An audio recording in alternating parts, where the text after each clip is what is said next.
Good morning, কেমন আছো তোমরা? আশা করি তোমরা সকলে খুব ভালো আছো, আমরাও ভালো আছি। আমরা এখন ভীষণই ভালো আছি। কেন বলো তো, এই 4-5 দিন ধরে কন্টিনিউ বৃষ্টি হচ্ছে বিকেলের দিকে, আর সকালের দিকে ভালো ওয়েদার থাকছে, মানে হালকা হালকা রোদ্দুর এরকম। আর আজকে আবার সকালবেলা ঘুম থেকে উঠে দেখছি মেঘ কালো। আজকে বেশি দেরি করে উঠেছি, উঠে দেখছি মেঘ একেবারে কালো করে এসছে আর বৃষ্টি। এতক্ষণে বৃষ্টি থেমেছে, একটু রোদ দেখা যাচ্ছে, মানে দেখা দিয়েছে। আর সানডে মানে এত কাচাকুচি বাড়িতেই মেলেছি চাদরগুলো, আর কয়েকটা ওখানে দিয়েছি। এখন একটু রোদ দেখছি, আবার দিয়েছে রোদে, তাই ভাবছি এবার একটু রোদে দেবো। কিন্তু যতই আমি মেলতে না পারি, যাই হয়ে যাক কেন, তবুও আমি বৃষ্টিকে বিরক্ত হবো না বলেছি না তোমাদেরকে। বাবা যা গরম গেছে, তবে গরম লাগছে। কাজ না করলে ঠিক আছে, কিন্তু কাজ করলে খুব গরম লাগছে, ব্যবসা টাইপের গরম। সকালবেলা ঘুম থেকে উঠে আজকে তো যেহেতু সানডে, ব্রেকফাস্ট করে কাজ সেরে স্নান করে সব কিছু সেরে তারপরে রান্নাতে ঢুকলাম। আজকে হবে ভেন্ডি ভাজা, বড়ি ভাজা আর চিকেন। আর রাত্রে বেটু কতদিন থেকে বলছে, তুমি আমাকে কতদিন লুচি দাওনি, লুচি দাওনি। আমি লুচি খাবো, সত্যি ওকে আমি লুচি দিচ্ছি না, শুধু রুটি খাচ্ছে। রোজ ব্রেকফাস্টে মানে রুটি খাচ্ছে, আর আজকে সানডে করে ম্যাগি দিচ্ছিলাম, একটু ম্যাগি খেয়েছে। তাই জন্য ভাবছি দেখি রুটিকে জিজ্ঞেস করি যে রাত্রে এমনিতে চিকেন দিয়ে মুড়ি খায়, ওকে জিজ্ঞেস করি যে আজকে মুড়ি না খেয়ে কি লুচি খাবে, তাহলে ময়দাটা মেখে রাখবো আর কি। বলছি আটা মাখতে হবে কালকে সকালের জন্য, তাহলে ময়দাটাও মেখে রাখবো। আর একটু বুধবার থেকে ফিজিক্যালি ক্লাস শুরু হয়ে যাবে, দেখি রুটিটা জিজ্ঞেস করি।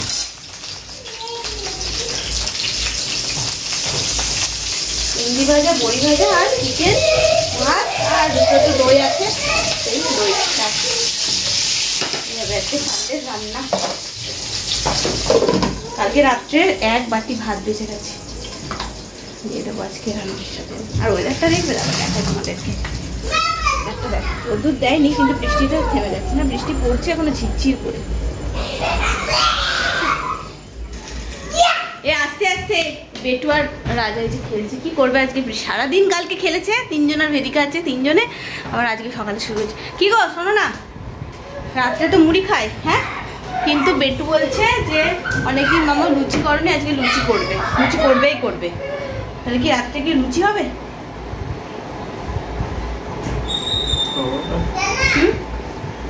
তাহলে লুচি চিকেন, তাই তো? রাত্রে লুচি চিকেন হবে রাত্রে। তাহলে ময়দাটা মেখে রাখবে, মানে আটা ময়দা দুটোই আমাকে আজকে মেখে রাখতে হবে, মেখে নিই।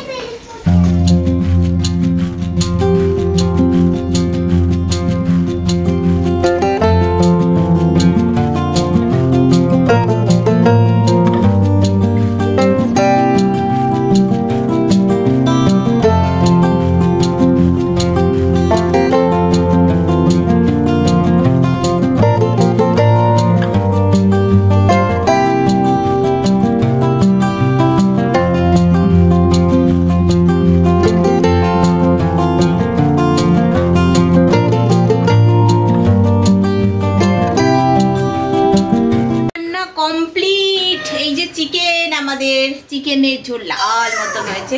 ঝোলটা আজকে যা হয় সকালে যা হবে হবে, রাত্রে একটু মানে ফোটাতে হবে, কারণ আজকে একটু লুচি হবে। আর এখানে এই যে ভেন্ডি ভাজা, বড়ি ভাজা, নিচে ভাত। আর এইটা দেখো সাজিয়ে রেখেছি, কারণ দুটো দুধ কিনলে না একটা এই জায়গাটাই ভরে না, মানে ভরে কিন্তু যখন দুধটা গরম হয় তখন উঠলে ওঠে না, সেই কারণে দুটো জায়গাতে করতে হয়। আন্টিরা দেখো কি বলছে,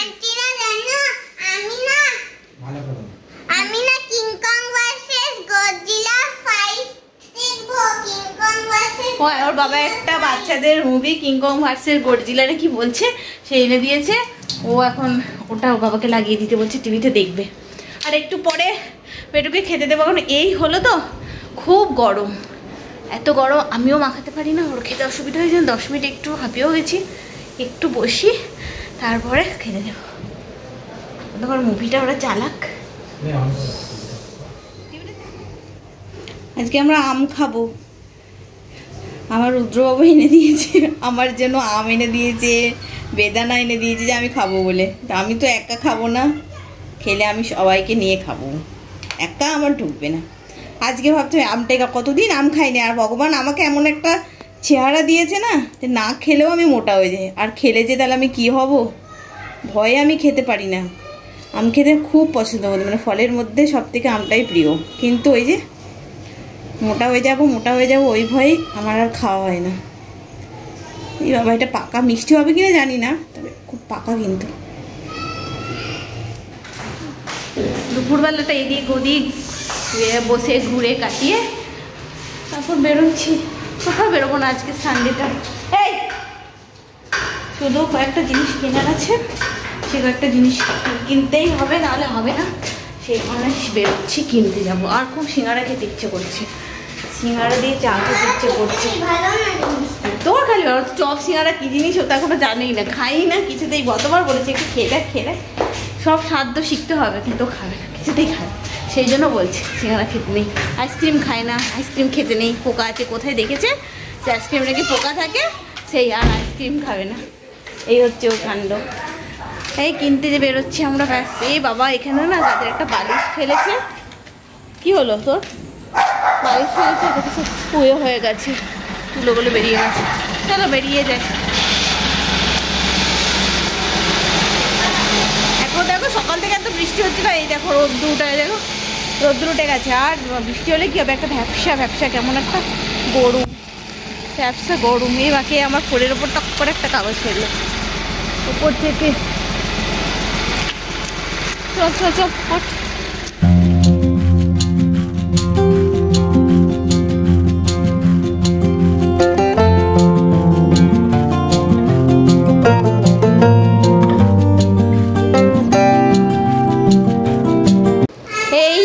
গরম গরম ভাজিয়ে একেবারে সিঙ্গারা নিয়ে আসা হয়েছে, আর জলেবি, সমোসা, আর সিঙ্গারা আর জিলেবি আনা হয়েছে।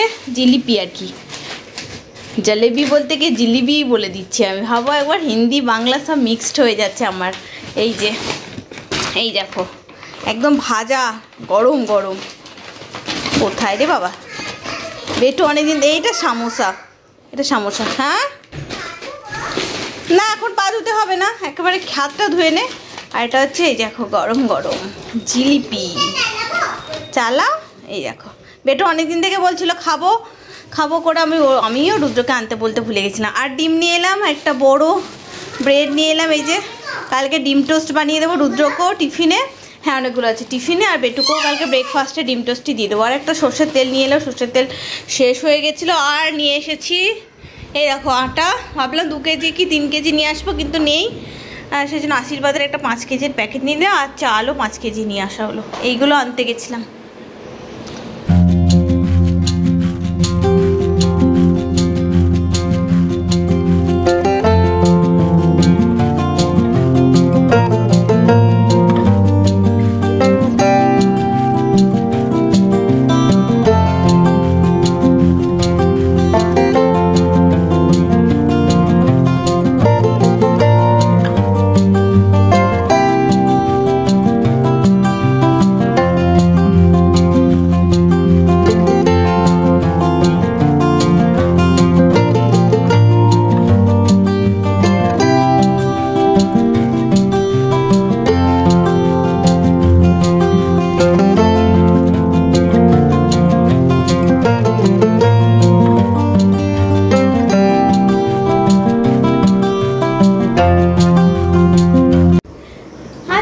কেন এখন আমি মাথায় দেবো হচ্ছে তেল, আমার ঘরের বানানো হোম রেডিমেড কি যেটাকে বলে, তাই তো বলে, বাড়িতে বানিয়েছি তেল মাথার চুলের, মানে চুলের জন্য দারুণ কাজ দিচ্ছে সত্যি। আমার প্রচুর ছোট ছোট ছোট চুল বেরিয়েছে অনেক।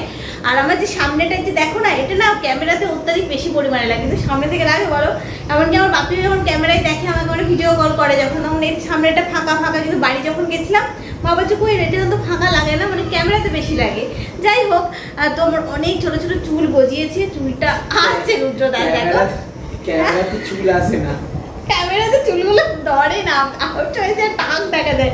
যাই হোক, আমি বাড়িতে এই তেলটা বানিয়েছি তোমাদের সাথে শেয়ার করে। এখন তোমরা যদিও এই মানে বাড়ির জিনিসে বিশ্বাস করো না জানি আমি, সবাই এখন পার্লারে ছুটছে, মানে বেশি দামি দামি প্রোডাক্ট ইউজ করছে, ক্যারাটিন ট্রিটমেন্ট হ্যানা তেনা অনেক রকম আছে। আমি বাবা ওইসবে নেই, আমার সিম্পল ঘরোয়া জিনিস দিয়ে আমার সব কিছু করি, রূপচর্চা করি, হেয়ার কেয়ার সব কিছু বেশিরভাগটা এটা দিয়েই করি। তারপর কেউ পার্লারে যায় না সেটা না, খুবই কম। তোমরা তো জানো, সবটাই শেয়ার করি তোমাদের সাথে। এখানে আগে এটা বলিনি আর বক বক না করে, সেটা হচ্ছে এখানে দিয়েছি হচ্ছে মেথি, নারকেল তেল যখন গরম হয়েছে তখন মেথি, ভালো করে মেথি দিয়ে ফুটিয়েছি। তার সাথে আছে রসুনের কোয়া, 4-5টা কোয়া, আর আছে পেঁয়াজ, একসাথে ভালো করে ফুটিয়েছি। ফুটিয়ে অনেকক্ষণ ঠান্ডা হওয়ার জন্য রেখে দিয়েছিলাম। রুদ্র দেখো হাঁ করে শুনছে। তারপর ওটাকে ছেঁকে নিয়ে এই দেখো তেল, দেখতে পাচ্ছ তেলটা, এই তেলটা আমি বের করে ছেঁকে নিয়েছি। তো কালকে বানিয়েছিলাম, আজকে কাল শ্যাম্পু করবো, ওই জন্য আজকে মাথায় দিয়ে রাখবো। সত্যি বলছি, চুলটা যেমন সফট হয়েছে আর সেরকম কত ছোটো ছোটো চুল ছোটো ছোটো বেরিয়েছে। মানে আমি হেয়ার ব্যান্ডটা ওই কারণে আটকে রাখি যে চুলগুলো যাতে মুখে না পড়ে, কিন্তু এখন তার সত্ত্বেও পড়ছে। মানে কত ছোটো যে হেয়ার ব্যান্ডও আটকাতে পারছে না, এত চুল। আমি আর কি মারছি না, সিরিয়াসলি বলছি। এটা খুব ভালো একটা তেল বানিয়েছি। তো যাই হোক, তোমরা যদি চাও তাহলে কিন্তু বানাতে পারো, আর না হলে ক্যারাটিন ট্রিটমেন্ট আর অনেক কিছু হেনা তেনা সব দামি দামি প্রোডাক্ট আছে, সেগুলো ইউজ করতে পারো। তো চলো, আজকের মতো ভিডিওটা এখানে শেষ করছি। খুব তাড়াতাড়ি নতুন ভিডিওর সঙ্গে নিয়ে আমি চলে আসবো প্রিয় মা। ততক্ষণের জন্য সকলে সুস্থ থেকো, ভালো থেকো। আর তেল দিয়ে মাথায় ঘুমটা হয় না, মানে নেবে তুমি নেবে?